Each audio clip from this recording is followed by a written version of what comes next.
Assalamu alaikum students, how are you all? I hope you all are doing fine. Students, इससे पहले कि हम lecture को start करें, I will repeat my message कि अगर आप लोगों ने मेरे चैनल को सब्सक्राइब नहीं किया तो उसको सब्सक्राइब कर लें ताकि जो हर नई वीडियो आए उसका नोटिफिकेशन आप लोगों को मिल जाए।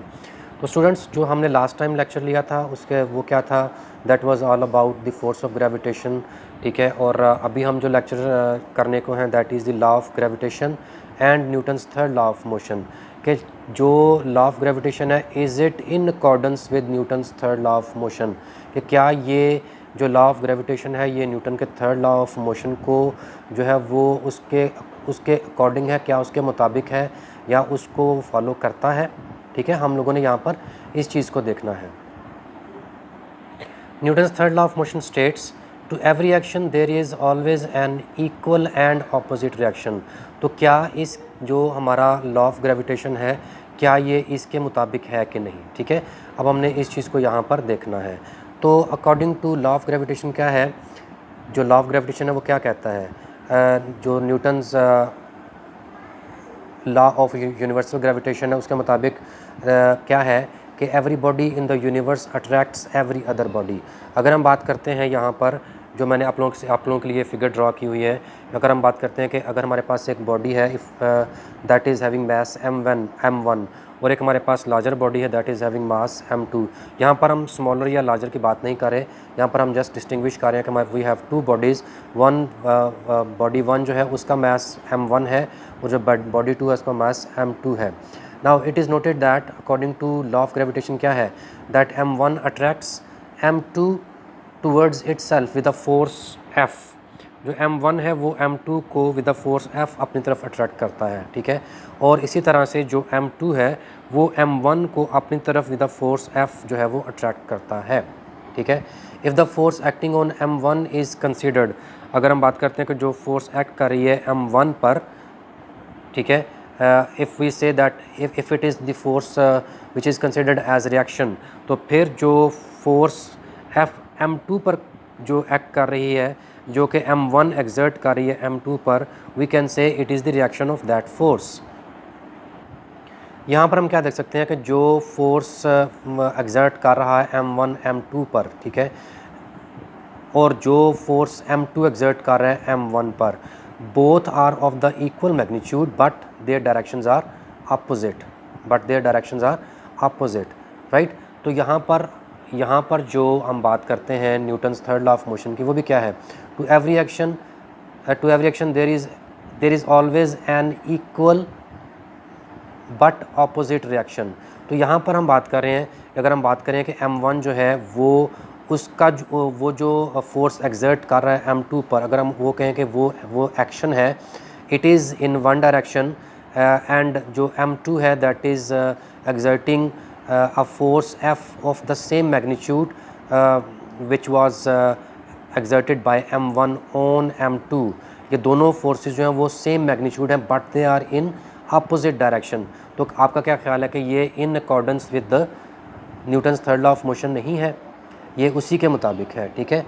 तो हम यहाँ पर कह सकते हैं कि एक्शन और reaction due to the force of gravitation are equal in magnitude but they are opposite in direction.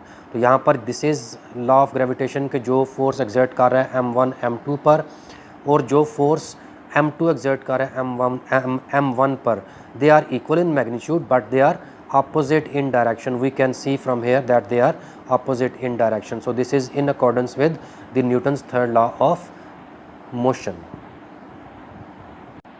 Students, हमारा जो नेक्स्ट टॉपिक है दैट इज़ ग्रेविटेशनल फील्ड, ठीक है। तो उससे पहले इससे पहले कि हम लोग ग्रेविटेशनल फील्ड को डिस्कस करें, ये जो फार्मूला यहाँ पर मैंने लिखा है F is equal to gm1 m2 over d square, can any one of you please tell me कि ये फार्मूला किस चीज़ को रिप्रेजेंट करता है। जी, ये फार्मूला रिप्रेजेंट करता है फोर्स ऑफ ग्रेविटेशन को, F is equal to gm1 m2 over d square, कि ये कोई से भी दो ऑब्जेक्ट्स जो ज़मीन के ऊपर हैं, कोई से भी दो ऑब्जेक्ट्स, ठीक है, उनके दरमियान उनके जो सेंटर्स हैं उनके दरमियान जो डिस्टेंस है d is represented by that तो उनके दरमियान जो फोर्स ऑफ अट्रैक्शन होगी that can be given by this formula over here. लेकिन जब हम बात करते हैं कि यहाँ पर जो मैंने फिगर ड्रॉ की है ये वाली, तो ये क्या रिप्रेजेंट करती है? We have two objects, one is the earth and the other is this one which is laying on the surface of the earth. तो इन दोनों के दरमियान जो अब हम बात करें, हम क्लियरली मेंशन करें कि एक तो अर्थ है और दूसरा जो है वो एक ऑब्जेक्ट है जो कि इस अर्थ की सरफेस पर कहीं पर भी मौजूद है। तो इन दोनों के दरमियान ये फार्मूला था कोई से भी दो ऑब्जेक्ट्स के दरमियान फोर्स ऑफ ग्रेविटेशन के लिए।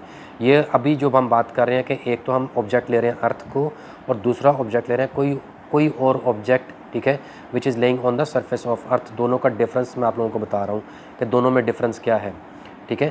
तो यहाँ पर जो फार्मूला होगा कि जिसमें हम बता सकेंगे कि जो फोर्स ऑफ ग्रेविटेशन है वो किस तरह से कैलकुलेट होगी, उसके लिए फार्मूला, यही फार्मूला हमारा क्या शेप लेगा, that will be F is equal to GM over R square, ठीक है।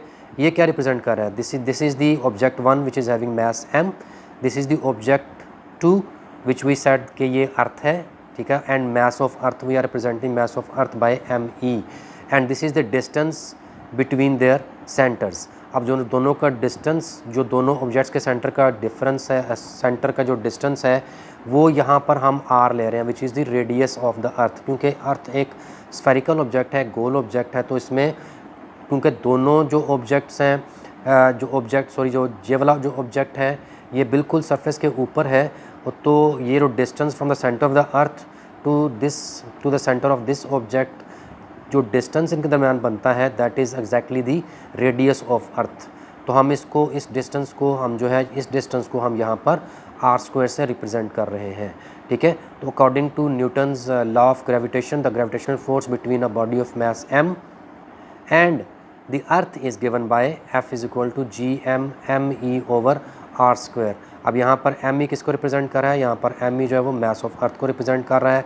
R is representing the distance of the body from the centre of earth, जो कि अर्थ के रेडियस के इक्वल है। स्टूडेंट्स, आप लोगों को मास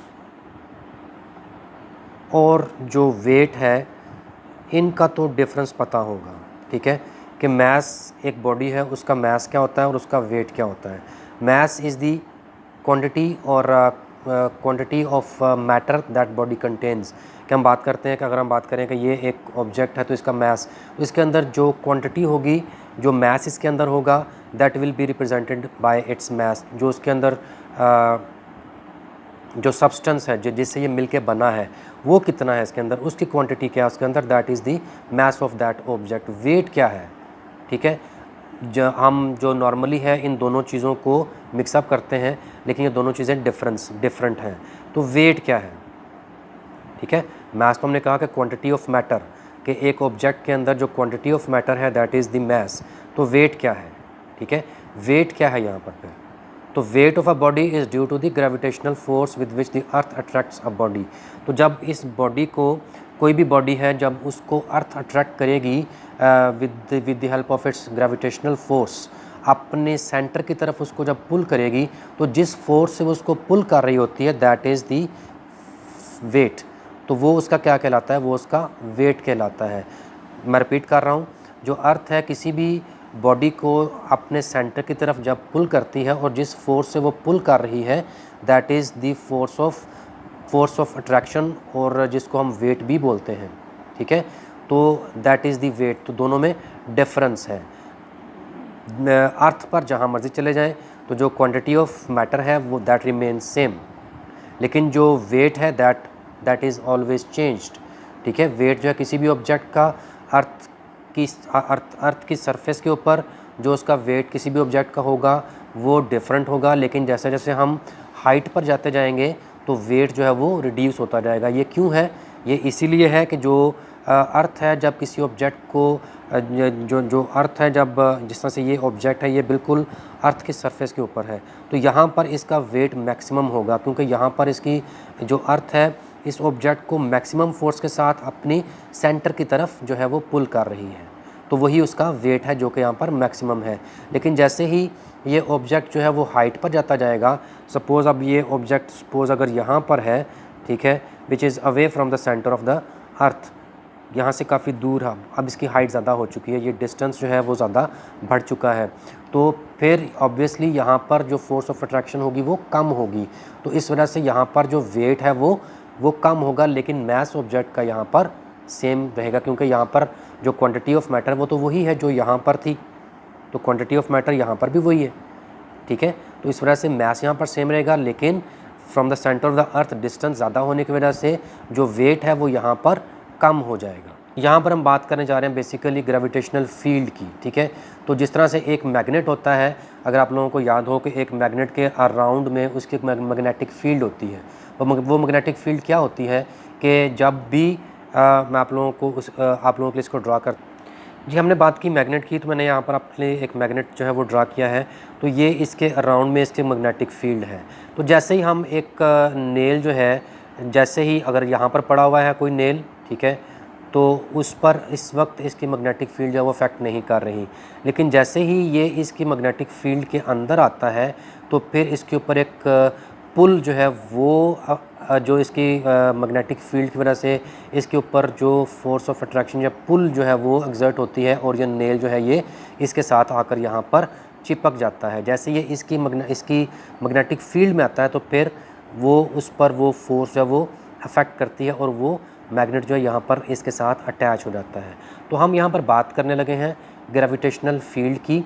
तो हमने बात की है अर्थ की, तो अर्थ के अराउंड में, ठीक है, ये अर्थ मैंने बनाई, इसके अराउंड में इसकी जो ग्रेविटेशनल फील्ड है, मींस के कोई भी जो ऑब्जेक्ट है इसकी, जब जिस तरह हमने मैग्नेट की बात की तो मैग्नेट के अराउंड में एक फ़ील्ड होती है, तो यहाँ पर अर्थ के अराउंड में भी एक फ़ील्ड है, ठीक है, जिसको हम फील्ड फोर्स कहते हैं। ये फील्ड फोर्स बेसिकली क्या है, ये फील्ड फोर्स जो है ये ग्रेविटेशनल पुल है, जिसकी वजह से जो अर्थ है किसी भी ऑब्जेक्ट को अपने सेंटर की तरफ जो है वो उसको पुल कर रही है या उसको खींच रही होती है।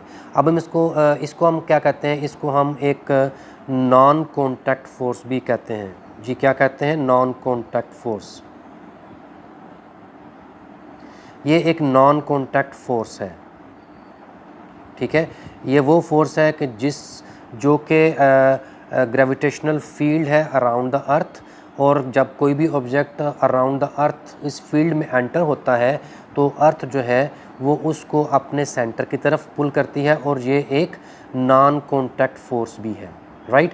ये नॉन कॉन्टैक्ट फोर्स क्या है, इसको हम एक एग्जांपल की मदद से अंडरस्टैंड करने की कोशिश करते हैं। एग्जांपल क्या है कि हम बात करते हैं जी, अगर आप लोगों ने कभी ऑब्ज़र्व किया हो या टीवी पे देखा हो कि जो फिशरमैन होते हैं वो क्या करते हैं कि उनके पास एक स्ट्रिंग होती है, स्ट्रिंग के एंड पर एक हुक लगी होती है, वो उसको जो है उसके ऊपर बेट लगाकर, कोई फ़िश का टुकड़ा लगाकर या कोई जो है अर्थवर्म लगाकर उसको दरिया के अंदर फेंकते हैं, और जब उसके ऊपर फ़िश जो है वो बेट की वजह से जब उसके पास उस पर फ़िश स्टक हो जाती है, तो फिर क्या होता है कि जब वो उसको अपनी तरफ खींचते हैं, अब जो है वो ये भी एक फोर्स ऑफ पुलिंग है, एक फोर्स ऑफ अट्रैक्शन या फोर्स ऑफ पुल है, जो फिशरमैन उस स्ट्रिंग के ज़रिए से उस फ़िश को खींच रहा है, राइट। अब यहाँ पर एक कॉन्टैक्ट नज़र आता है, फोर्स जो है वो थ्रू दिस कॉन्टैक्ट उस फ़िश को आप जो फिशरमैन है वो खींच रहा है, ठीक है। आई थिंक आप लोगों को ये बात समझ आ रही है कि यहाँ पर एक कॉन्टैक्ट की बात की जा रही है कि जो फिशरमैन है वो उस फ़िश को एक स्ट्रिंग की मदद से, ठीक है, जिसके दूसरे एंड पर हुक पर फ़िश जो है वो फंसी हुई है, वो उसको खींच रहा है, फोर्स उस पर एक्सर्ट कर रहा है और उसको वो खींच रहा है, ये एक कॉन्टैक्ट फोर्स है। अब हम दूसरी तरफ बात करते हैं कि जब हम एक बॉल को हवा में उछालते हैं तो फिर क्या होता है। हम बात कर रहे थे कि कोई भी जो ऑब्जेक्ट है, जब हम उसको क्योंकि जो अर्थ है किसी भी ऑब्जेक्ट को अपने सेंटर की तरफ खींच रही है, और जिस फोर्स से वो खींच रही है वो एक नॉन कॉन्टैक्ट फोर्स है। तो जब हम एक बॉल को हवा में फेंकते हैं तो वो फिर ज़ाहिर है कि अब जो अर्थ है वो उसको किसी विजिबल या किसी स्ट्रिंग के ज़रिए से तो अपने सेंटर की तरफ नहीं खींच रही, ठीक है। वो एक फोर्स ऑफ अट्रैक्शन उस पर एक्सर्ट हो रही है, जिसकी वजह से बॉल जो है वो एक सर्टन हाइट पर जाने के बाद वापस ज़मीन की तरफ खींचा चला आता है, ठीक है। तो अब यहाँ पर फोर्स एग्जर्ट हो रही है, ठीक है, जो कि उस बॉल को ज़मीन के सेंटर की तरफ पुल कर रही है, ठीक है। अब ये फोर्स जो है ये किस वजह से है, ये ग्रेविटेशनल फील्ड की वजह से है, जिसको हमने फील्ड फोर्स कहा है, ठीक है। और ये अराउंड द अर्थ जो है वो हर तरफ जो है वो मौजूद है, लेकिन क्योंकि ये हर ऑब्जेक्ट को जो अर्थ है वो अपने सेंटर की तरफ पुल करती है एक फ़ोर्स के ज़रिए से, और ये फ़ोर्स विजिबल नहीं है, ये इन कॉन्टैक्ट उस ऑब्जेक्ट के साथ नहीं होती, ठीक है। तो इसको हमने नॉन कॉन्टैक्ट फोर्स इसलिए कहा है।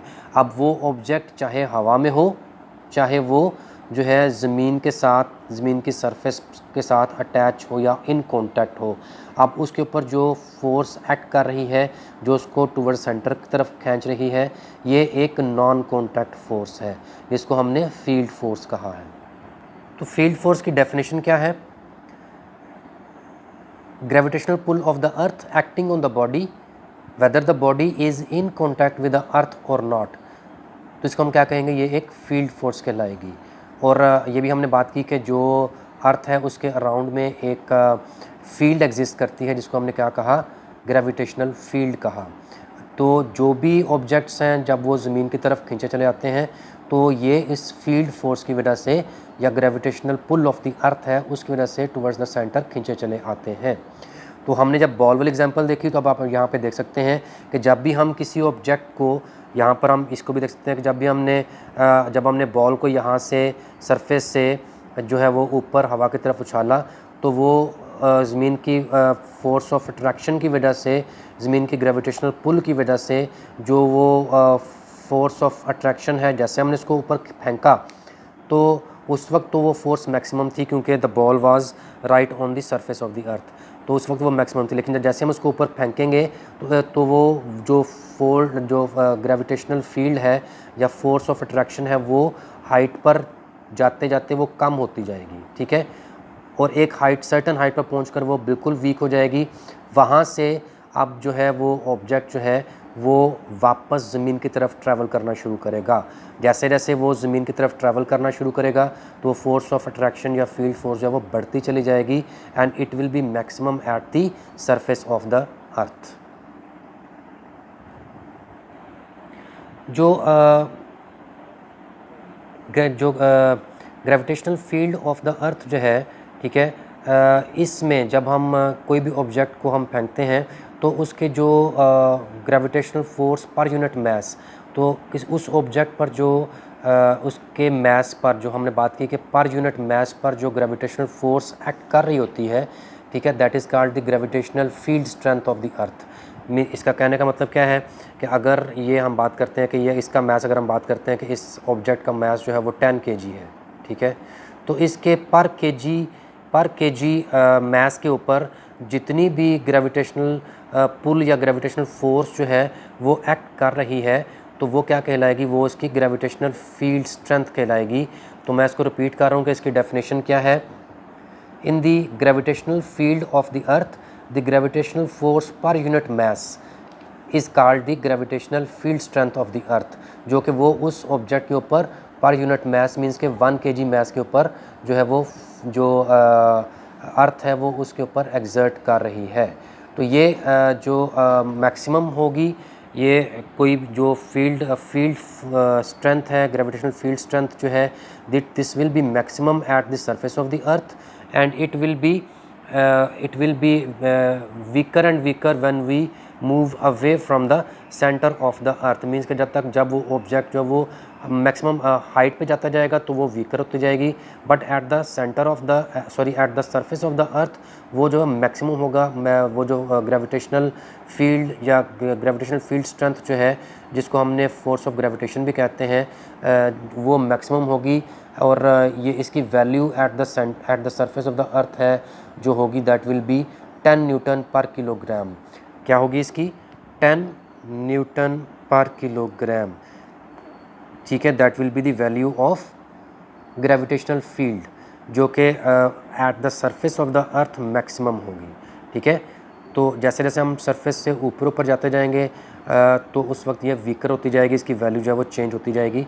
लेकिन eight the surface of the अर्थ इसकी वैल्यू मैक्सिमम होगी, दैट विल बी 10 न्यूटन पर किलोग्राम। पर किलोग्राम मीन्स के 1 किलोग्राम मास के ऊपर जितनी फील्ड स्ट्रेंथ जो है, ग्रेविटेशनल फील्ड स्ट्रेंथ जो है वो एक्ट कर रही है, दैट इज़ 10 न्यूटन।